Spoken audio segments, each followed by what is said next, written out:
Hello, and welcome to the Libri Labra book club.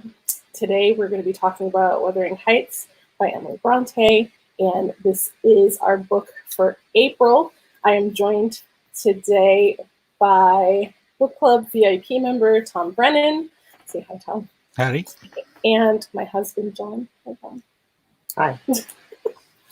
And so just so you know, if you ever want to join our chat on screen, you can do that by becoming a book club VIP member on Patreon, patreon.com/Libri Labra. There are quite a few perks. You get a custom bookmark, you get to join us on screen, you get to be part of our exclusive book club VIP chat on Facebook, and there's priority responses and YouTube comments and quite a few other things. So if you want to just check it out, if you're not ready to join, you can just follow and participate in any discussions that may or may not take place there. This was my selection, and I'm having a hard time because I feel like I'm really angry. Like I don't even know if I want to talk about this book. But Can we mention the spoiler part? Yes. Okay. So we are going to be talking. If you've never read Wuthering Heights, we are going to be getting into spoilers and stuff. So, if you don't ever want to read it, then feel free to stick around, ask questions, jump in the chat, whatever. If you are going to read it in the future, then definitely go read it and come back. It's taken me a long time to read this book, and it was always like one of those classics that I wanted to read. But anyway, the whole reason we were reading a classic from me selecting books is because I made this goal for myself at the beginning of the year that I wanted to read 4 classics.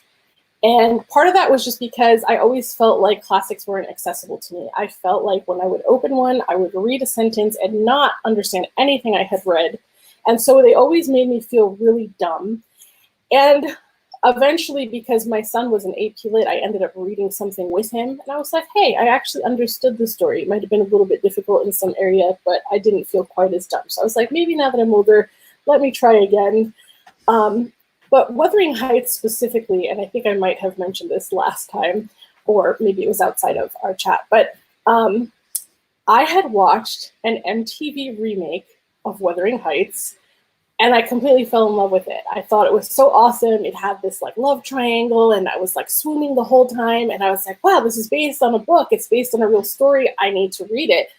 And I got the book, tried reading the first paragraph, and I was like, what the hell is this? I can't even process what they're saying. Did and then they I just modernize the dialogue for that movie? They modernized the whole thing, the entire thing. MTV was trying to bring people into that stuff back then, because I remember they did Romeo and Juliet too, right? Did they do Romeo and Juliet? Yeah. Okay. Well, with guns. So yeah, they definitely modernized it. Heathcliff was actually like a starving artist musician. So that was my first introduction to it. I had known nothing about the story prior to that. And I loved it. And I was like, oh, the story of the book. But anyway, I couldn't read it, left it alone. But then, sometimes Wuthering Heights comes up in other books. For example, it's Bella Swan's favorite book in Twilight. And, so I've always just wanted to go back to it. And then I figured it's going to be difficult for me to read. Might as well have some friends reading it with me so I can discuss it, or we can talk about things. Maybe somebody can fill in the holes for me. But now I'm just angry. I'm just angry that this book was in the back of my mind for so long, and it is what it is. And like, I can't say that it was a pleasurable read. Everybody was assholes. I don't know. I from what I saw, I guess it's a lot about how everybody was acting back then. They're just all for themselves. You really think an entire time period was just full of people that were assholes? Because the probability of that just seems like too much. Like, why was there not even like one character that I liked or cared about? Or like, I don't know if you saw my tweets, but I was reading this and I was like, I hate them all. I hate all the characters. There's a whole bag of dicks, all of them.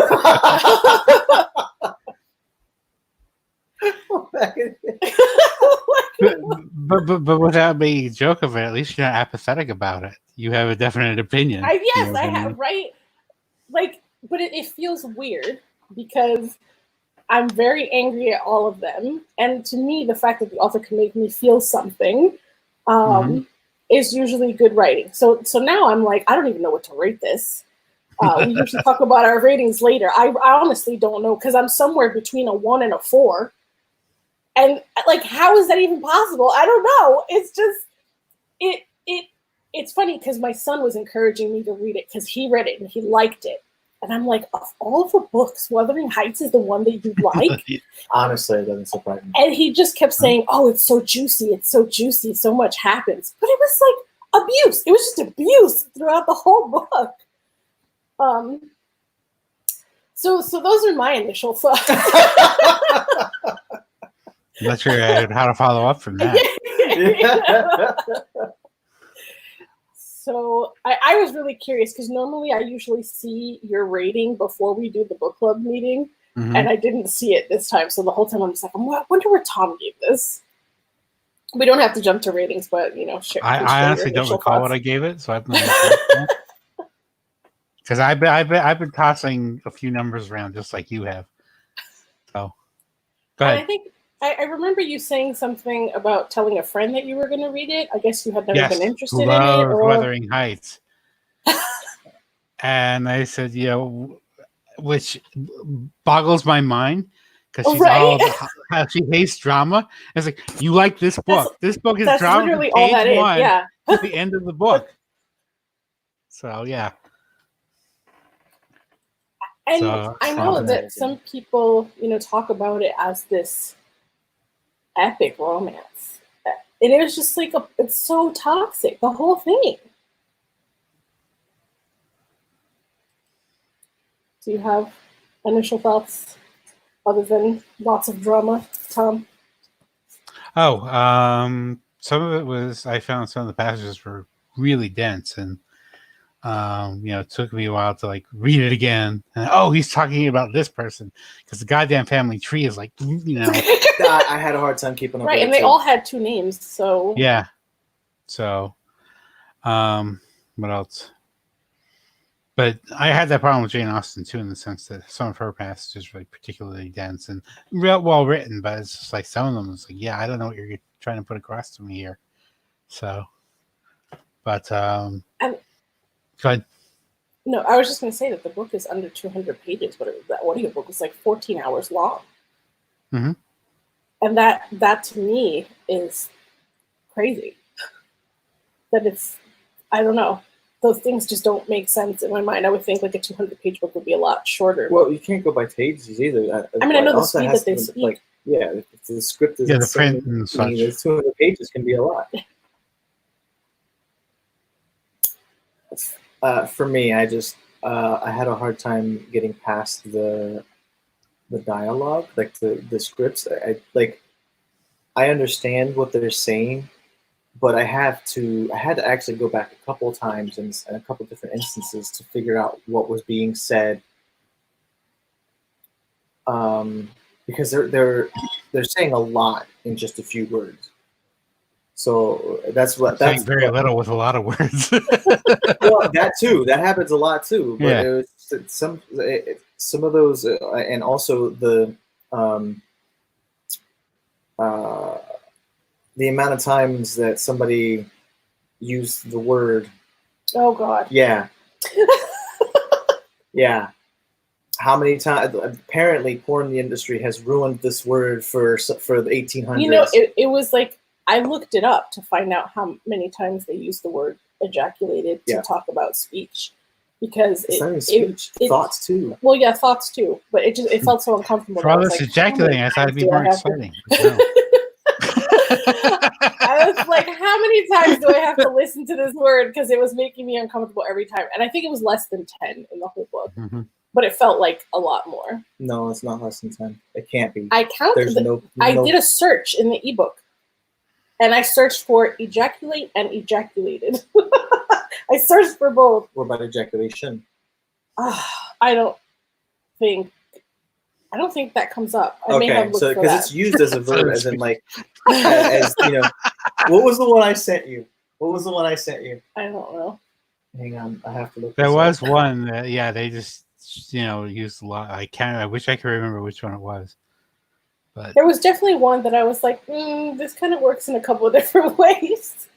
She was quick to change the ejaculation of joy on her lips to alarm.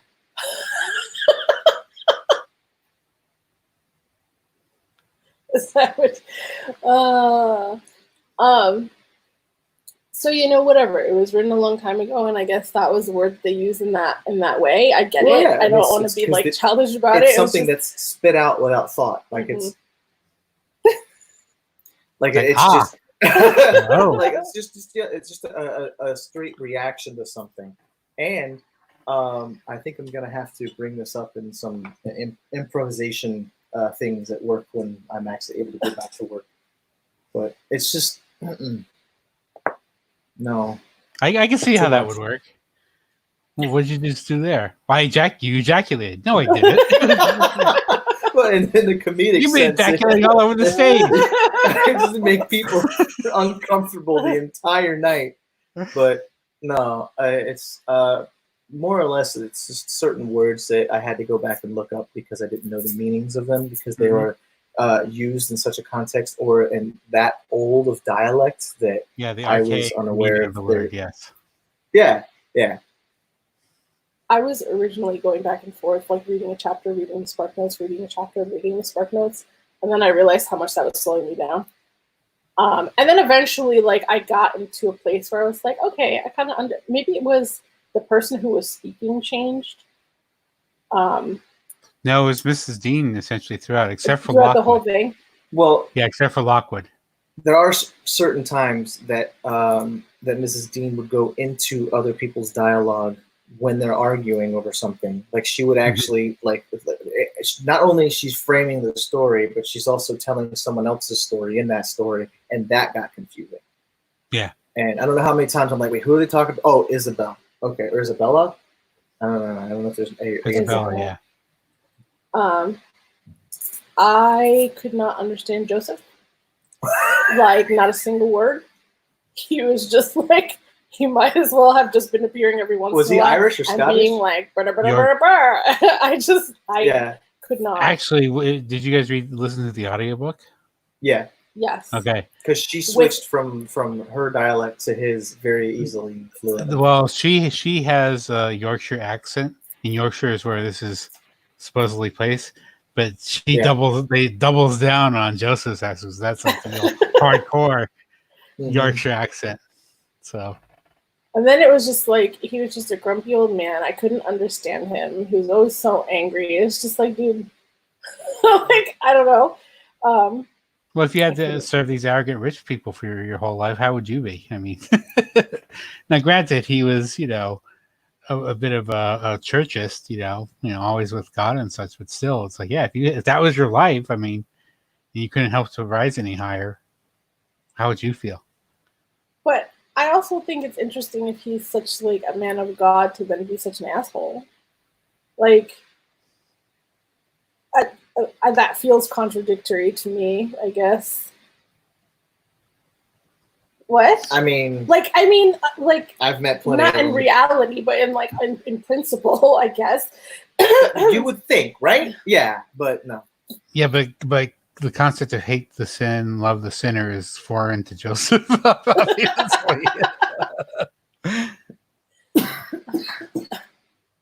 So, what surprised me was that I expected there to be a lot more between Heathcliff and Catherine before she was no longer in the picture, before she was gone. Well, I think that part of the story was shortened. Like there was probably a lot. Just knowing that they grew up together from childhood to whenever he was brought home to when they ended up splitting apart after visiting the neighbors. Like they were apart for 5 weeks, and then they grew differently at that point, and then they were together for a little while after that. But we don't get the entire story. We just knew that as children they were together a lot. Right, but as far as, unless I missed it, there was nothing, despite what they felt for each other, there was nothing actually romantic happening between them. We don't know that. My assumption was that there wasn't. Why? They were out in the moors all the time playing around with each other. Because I feel like that would be a really, at least I could have enjoyed that. There would have been, I don't know. Why would you not include that? I feel like that's really important. Because we're getting the story from Mrs. Dean's perspective, and she wouldn't have been out there with them. Right. She doesn't know what they did. Or she just knows that they were out there. Each other. They could have been ejaculating all over the place for all we know.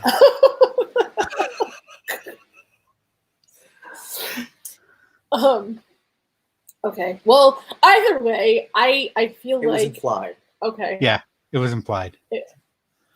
I just thought there would be more. I thought they would have more of a back actual romance. Yeah. Something that was more. If they had a high school on the page. I mean, I guess now that you're saying that it was relayed from someone else, and they were probably hiding it because her brother hated him and a whole bunch of other stuff. But I thought that was an interesting choice, though. Not tell it from the character's perspective, and then continue on. That we're hearing this after the fact. Mr. Lockwood comes and he rents Thrushcross Grange from Heathcliff, and then, hey, tell me it's like 1001 Arabian Nights. He's laid up, so he has to have some kind of entertainment. Mrs. Dean, the housekeeper, hey, tell me a story, and this is the story she tells. I just the idea of him going let me go meet my my landlord and see what kind of guy I'm dealing with here.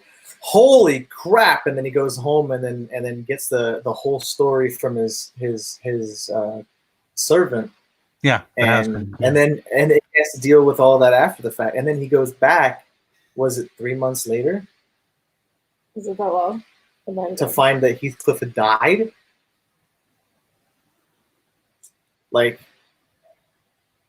He visits I think twice before we get into the frame story. I think so. Or the inner story. He is the frame story. Yeah.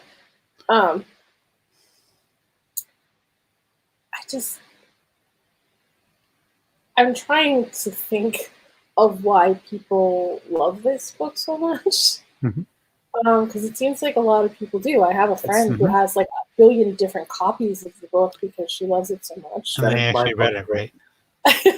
I assume she's read it. And I've chatted with her about it. Also, shout out to Jashana. But it's I can't even imagine that kind of hatred between any of them. I think she did a good job of explaining why there was prejudices against Heathcliff. So at least there's a basis there. And I know Heathcliff was really upset, at least in Catherine, but some of the other characters, it was just what is your problem? And Heathcliff was the worst of them all. Everything I kept reading, it was oh, but you sympathize with Heathcliff. And I was no, I don't sympathize with him. I don't sympathize with him at all. Do I understand that he was hurt? Yes. Do I understand he feels like he lost the love of his life? Yes. But it's not just about that at all. It's him being brought into a home by a man who basically ends up loving him a little bit more than his own children. But the rest of the house hates him because of who he is. Mm-hmm. And then he's grown up with that hatred being pushed on him constantly, grown up in such a way that everybody treats him like dirt. So when in turn he gets a chance at something that he thought he might deserve, gets taken from him yet again, and then he has revenge for it. He just wants revenge for how he's been treated entirely. Mm-hmm. So, and there's character development in there. Not much, but it's there. It's because at the very end is when he's well, what's the use? I had all this hate in my heart my entire life. What's the use? What? I think the part that makes me hate him the most is how he treated Isabel. Isabella? Mhm. Isabella. Married her out of spite towards her brother. Then he had a baby with her. I mean, oh, no man's if people's treated her like lives they were trash to messing try with. and push her away even after the fact, and it wouldn't work. And I really think that has a lot to do with how Isabel grew up jealous of Catherine. And I think Isabel had a hand in trying to push Catherine to her brother. I don't Yeah, you said in two different occasions where I'm like, oh, that people tried to push Catherine to be with was it Edgar? Is that his name? Mm-hmm. So, but Yeah, I don't know if it's brother. what's that? That's Isabella. No, hang on. Let me Yeah, it is. It is? Yeah. Yeah, Isabella's brother. So, but I don't know. I don't know. It was out of status. She did marry him due to status, but she did end up having that conversation with Nellie about who's this, who's that, who do I go with. So there was the love triangle, which is probably why Bella freaking liked it in that story. I don't know. I can't Yeah, talk but she was about it now. so shady to both of them. I mean, she would frequently play one off against the other for her own entertainment for no other reason. I was hoping oh, maybe baby Catherine will be different. Kathy would be different. Maybe she'll be a good person, and I like her too. But there was some really dumb They exchanges. were all raised by shitty people. Why would they become out a good person? I was literally just family trauma after family trauma. Well, that brings the whole nature versus nurture question. Which is at sway here? Because who is it? It seemed like Catherine has her own set of issues because there seems to be a little mental illness there. I don't care what anybody says. Yeah. Yeah. And I think Henley would have turned out all right, except for Heathcliff being brought into the house. And that's what, just changed everything for him. It's like, how dare you bring this, who ostensibly should be no better than a servant, and raise him up to, being your son or your brother or sister. You're crossing class lines.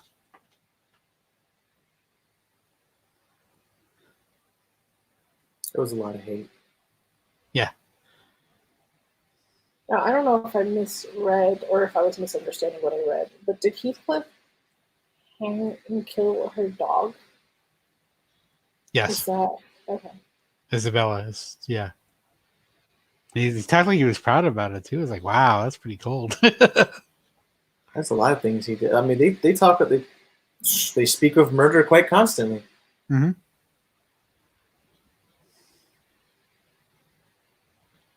But again, it's a question of, like I said, nature versus nurture. I mean, if Heathcliff had the right upbringing, would he have turned out differently? And the answer is likely yes. Because I think that's one of the things that she does here. She inverts the Downton Abbey sort of English manner that we've come to expect, and he's just crude and rude and ignorant.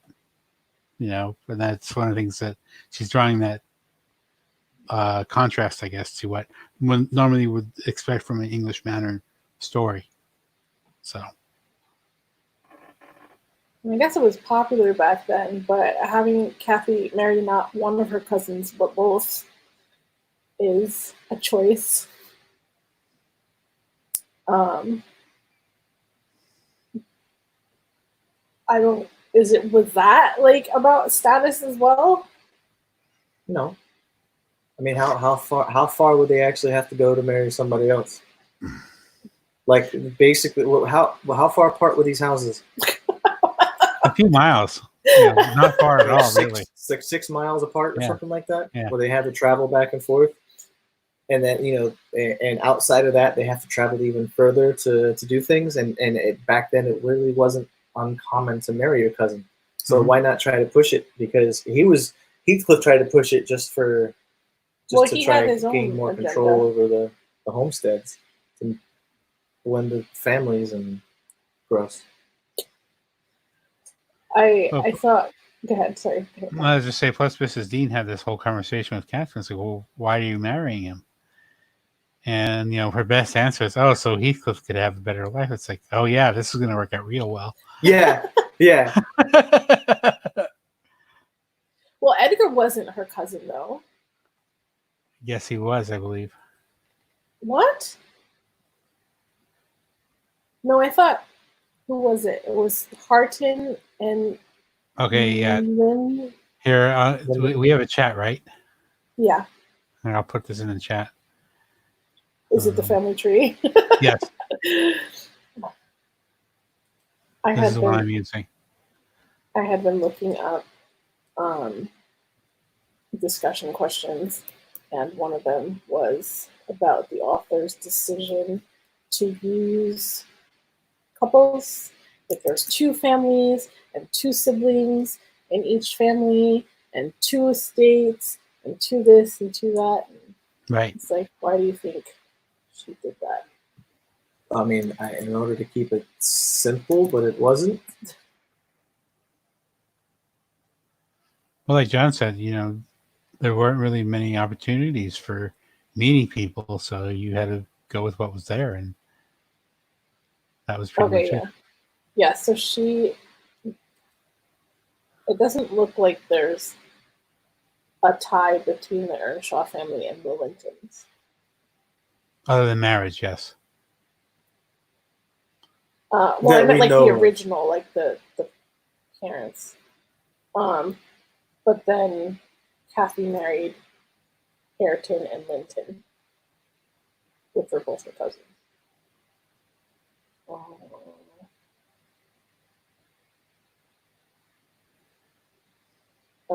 Okay, so Linton died, and then she moved over to Hareton? Yes. Because she was actually in love with Hareton. Because Heathcliff forced her to marry Linton so he could get control of both estates. Oh, Linton was the weak one, right? Yes. Yeah, all right. And Heathcliff knew he was going to die soon. Yeah. Oh my God, the audiobook. Whiny bitch. Yeah. Yeah, the audiobook narrator did a really good job with him. It's like, oh my God, I hate him. I hate him. Hold on. I think I highlighted something that Nelly said. Oh, I remember this. That was great. Let's see if I can find it. The simple sniveling something.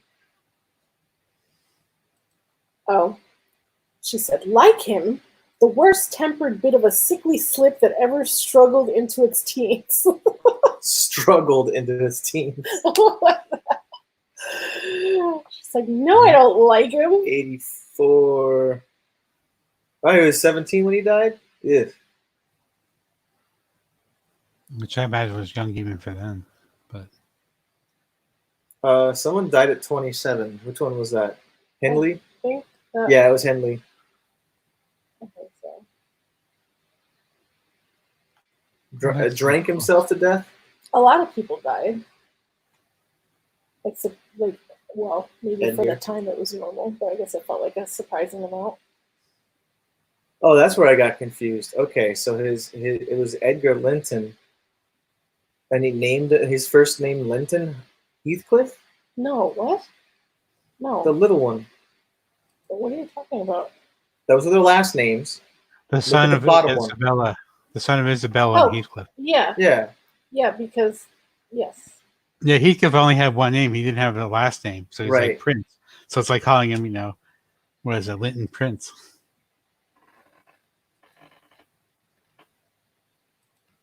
And then Hareton was an Earnshaw, but they called him Earnshaw anyway. And then he hated his son because he raised a little weakling.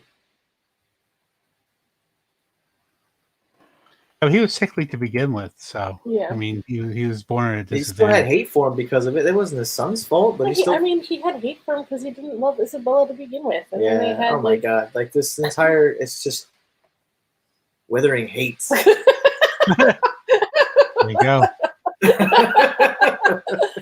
Oh my when Lockwood found Catherine's diary, I thought it was going to be told through her diary and through her eyes. So that additional level of detachment feels strange to me, because had that been the case, then I'm sure she would have been like, oh, me and Heathcliff, blah, blah, blah, blah, blah. And the story just would have been different. Maybe, like, it could have been more the romance that I feel people say it is. It's still, I'm just so baffled by what I thought this was, by the remake that I watched, and what the story actually That remake, was. pretty sure, gave you the wrong idea. Oh my god! Also, we're watching the remake tonight because it's Mother's Day, and that was what I wanted to do. So that's going to be interesting. Yeah. So wait, have you watched it since you read it? No. We're this is gonna be interesting then. Yeah, I'm worried I'm gonna hate this worse than the book. And like, I watched it back in the 2000s, very, very early 2000s. So, like, as much as I didn't like the book, this thing is not going to do it any justice. I'm going to hate it worse for it. I mean, I feel like I don't remember anything beyond the triangle. So, we'll see how they. Well, the musical inclination, I understand why they did that for MTV, because they named the guy Hendrix instead of Hindley.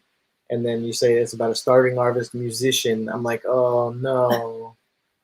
I can't wait. It's going to be great. Yeah, but one of the points of the book was that, Heathcliff and to a certain extent Hareton didn't have the ability to appreciate music. They were too brutish. Because of the way they were brought up. Right. Hareton tries to overcome it by, reading and such, and he gets made fun of by Kathy, much like Catherine made fun of Heathcliff when he tried. Oh, Kathy was so mean. I don't understand why she was like, you dunce. telling. Like, you can't just help him with it? You're just going to make fun of him for it? Jesus. Apparently. I don't understand why Catherine was telling Isabella how much of a monster Heathcliff was. And if he was that much of a monster, then what did she see in him? Who, Isabella? Well, Or no, Catherine.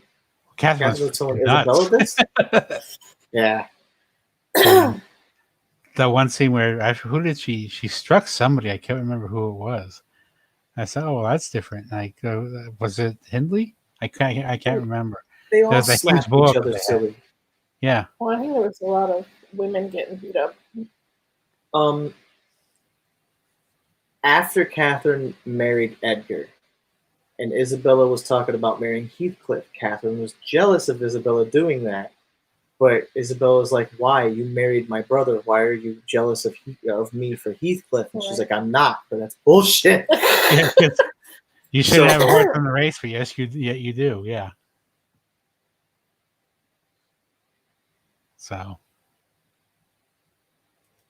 That's what that was about. She was trying to deter Isabella from marrying him. But for what reason? It was all in her. It was just her own feelings on the matter versus actually letting her do it because she's already married to somebody else. Well, in Isabella's case, I got the impression that she was just a girl, a naive girl, and she was crushing on Heathcliff. And yet, that was the extent of it. Even after he's hit her, he killed her dog. He did other things. He was always quarreling with her brother. Like, none of that pushed her away from him. I think they all had mental issues. But maybe Emily Bronte's point is, where is she going to go? She has nowhere. True. Not more than 6 miles. Yeah, apparently. I was actually wondering if it was 6 or 60 miles. Maybe I was mistaken. Oh, no, I don't think it would be 60 miles. Yeah, because that's a long way to go. That's like a day's journey. That's not a day trip. That's like a day. Because I do remember Lockwood saying an hour per mile is how long it took him to get home. Yeah. Okay. All right. And that was long because that was a snowstorm.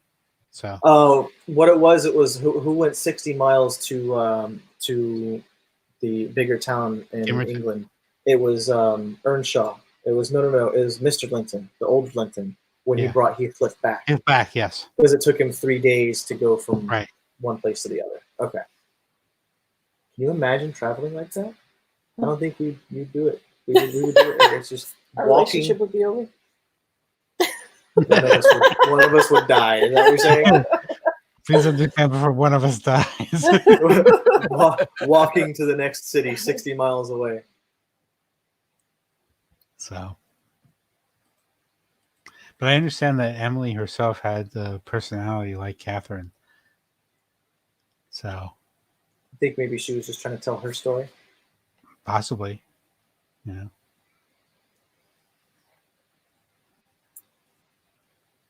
And I guess I'm glad that things aren't like that anymore, that women don't necessarily have to marry and they don't have to have kids and they don't have to. Well, the sad part is that there's still people who believe these things. And they're the ones causing us trouble right now.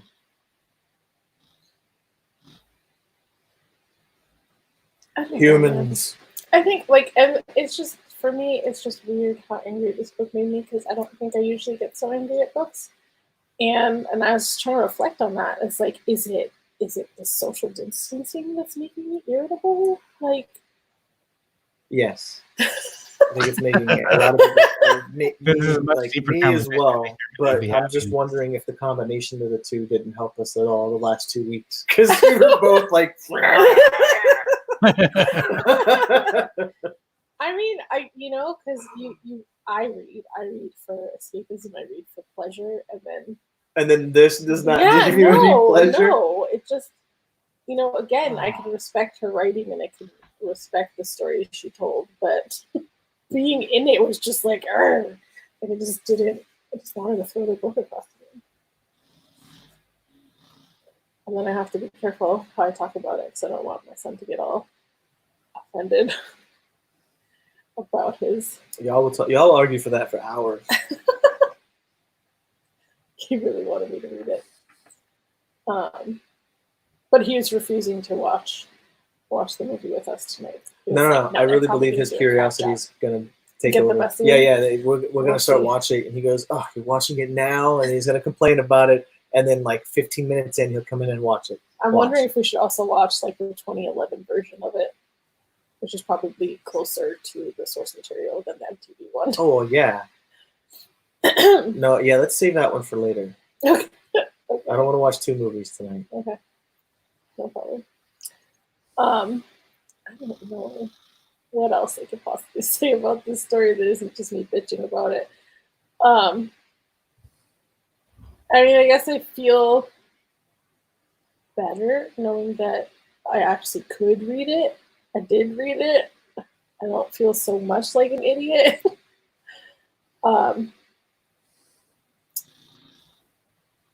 Man, I wanted a happy. I mean, I knew it wasn't happy. I knew that they both died and something about tormenting each other and blah blah blah. But I thought that there would be at least a different foundation there. When they said something, when they were saying when you were in a passion, when you were in a fit of rage or whatever they called that, I think the most enlightening part about it, not like what spoke most to the story of the characters themselves, was when Heathcliff was in the rain yelling at somebody else or yelling at Catherine, don't you I don't want to not find you in this world. You better haunt me. He just wanted her, and that also slowly made him insane as well. Like, because he felt like she was still there. She was still right. Did you understand that he dug up her corpse and held it? No. Maybe, like, yes, but I don't think I fully processed that. Because I think like he went out the next day, dug her up, and then at that point in time, he was also the next day after she died, like the next evening, like when nobody was around, he went in the middle of the night, and then like spoke as if she was there watching him and talking to him.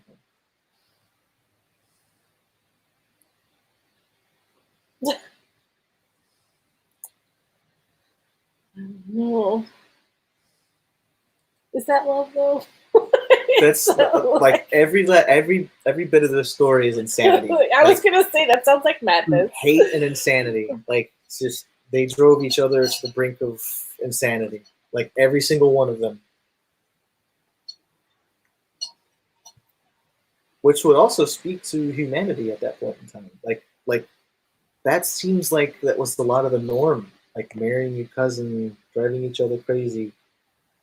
Like there was no separation. Like if anybody actually had something to do, it was out in the field. That they come back, they're all in the same house. And it's also I want to know if that's why they called the people of the house inmates instead of, because we started using that term when we started building prisons, but they were inmates because they were just locked in all the time together.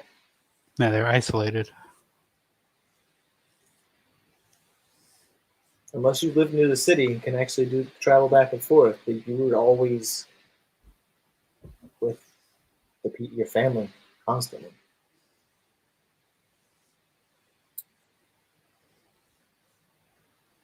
So we get to our ratings? Yeah, we could probably. I mean, Tom can finish his thought, but then. No, I was just going to say that she's good. Also good at showing how the cycle of violence self-generates. Because Heathcliff gets abused, and then he passes it down to the next generation, and and then suddenly has this epiphany. Oh, I want to go to Catherine, and then everything suddenly changed. But that doesn't undo the damage that he did a lot of damage. Yeah. Plus, like I said, what you talked about already, women, their only real asset was being a bargaining chip through marriage to get exactly as Heathcliff did, property. Mm-hmm.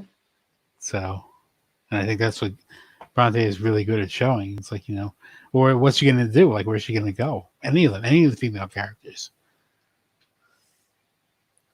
When Linton went off and was like, "That's mine. Give me that. Everything that you own is mine, even your pretty books." And I was like, "Oh, this is disgusting." It's just like it felt like too much, just too much. Like they felt they could do whatever they want with whatever they want. Not just that, but I mean, like I guess it felt so heavy-handed that it almost felt like unrealistic. Because I feel we're all filled with a little bit of good, a little bit of bad, kind of a mix. Sometimes more of one than the other, but I don't feel like anyone is like pure evil. But the people in this book felt like pure evil. Well, we are as modern times, as progressive as we are, we also have a higher emotional intelligence and maturity. Mm-hmm. Yeah, there was one scene. I think it was Kathy and Harrington. Where she was like, "Give me my books, blah blah blah. You do this, and give me my books. Those are my books." And he was like, "No, they're mine." They were fighting over them, and then he was like, "Here, take it." And she was like, "No, you've ruined them for me. I'm not taking them now." After she spent like the last 10 minutes saying, "Gimme," but the minute he was like, "Okay, here, take it," she was like, "No, you ruined it. I don't want it anymore." It's just like, Yeah, they ended up in the fire though, didn't they? At least some of them did. I don't know. I don't know if it was that scene, but I know she was like, "Oh, you touched them and you've tainted them now. I don't want them now." I was just like, "Are we really playing these games?" Well, I mean, they were also teenagers. Yeah, and it absolutely was not clear, and maybe that's because we're a quote-unquote modern audience, whether she was just doing that to get at him because she liked him. That's because she hated him, and that's how can you tell? Right.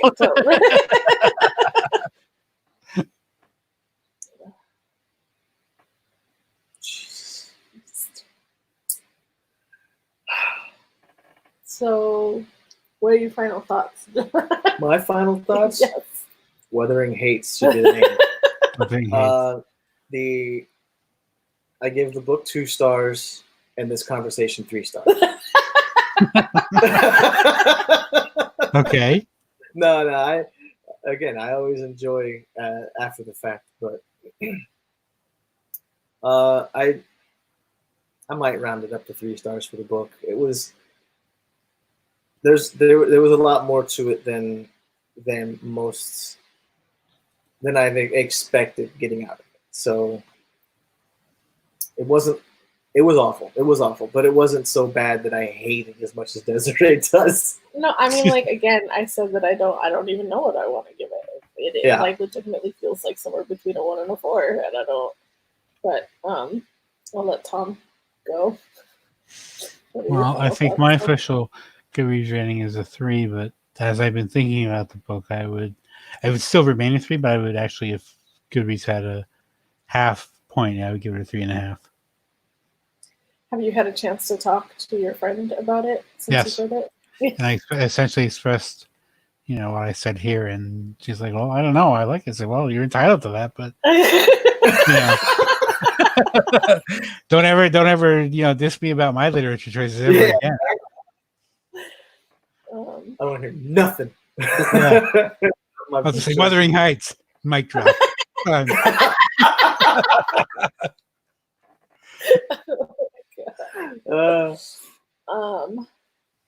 I wish I had been able to go into it without knowing anything about it, because I think, having seen that movie and assuming that there were like many similarities to the movie I saw, I think kind of that movie ruined it for you. It did, but I'm hoping I can watch the movie tonight and enjoy the movie for the movie.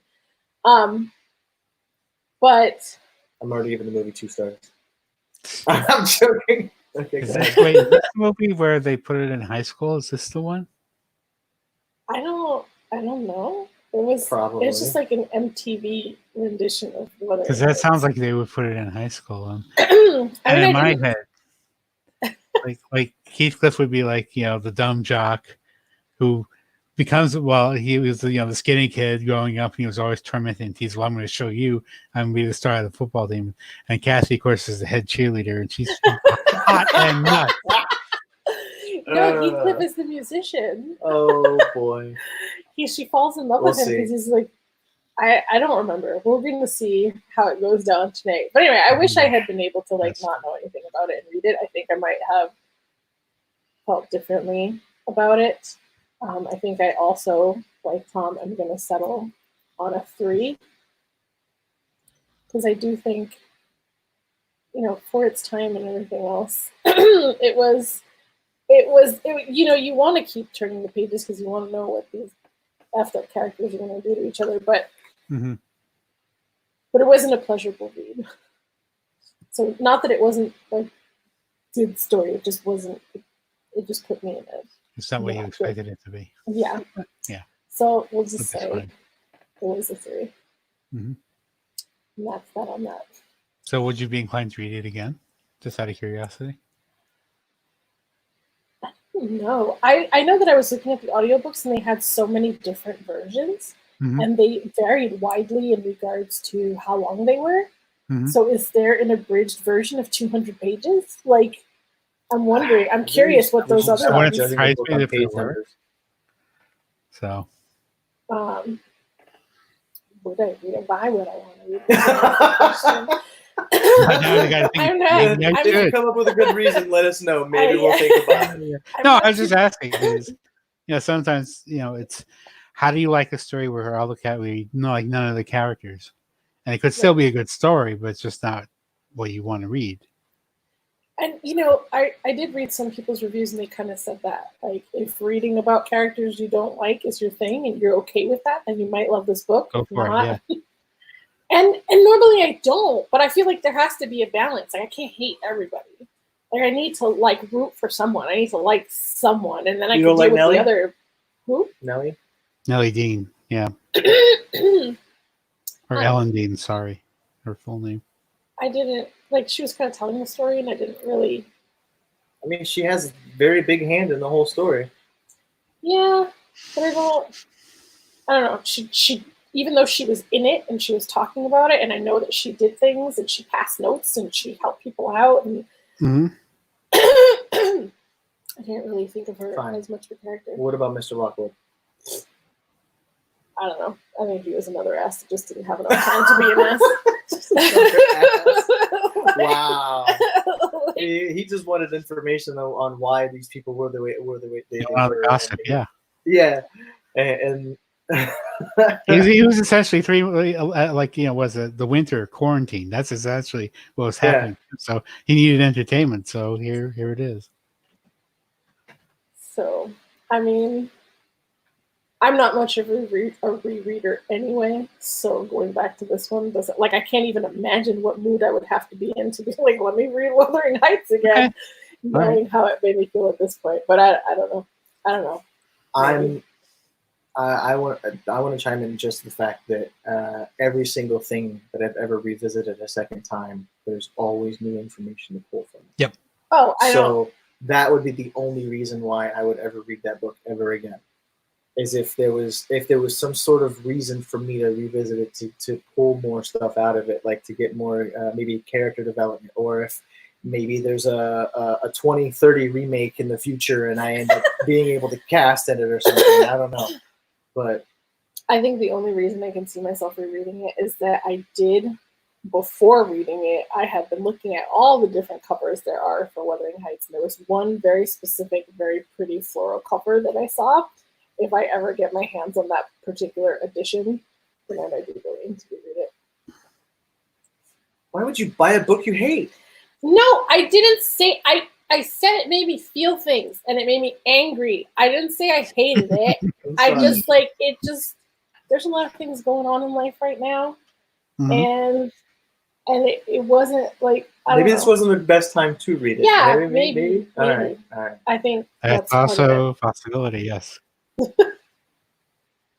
But I'll accept that. But because I read another book not that long ago that made me really angry, that's what I'm like. I'm like, is there something wrong with me right now?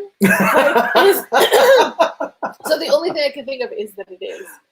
Okay. All right. The added social stress distancing of what's going on. That's adding a layer of something to my perception of life and enjoyment of books. I don't know. Yeah, let's read about people who are essentially isolated while we're in social isolation. Yeah, that's good.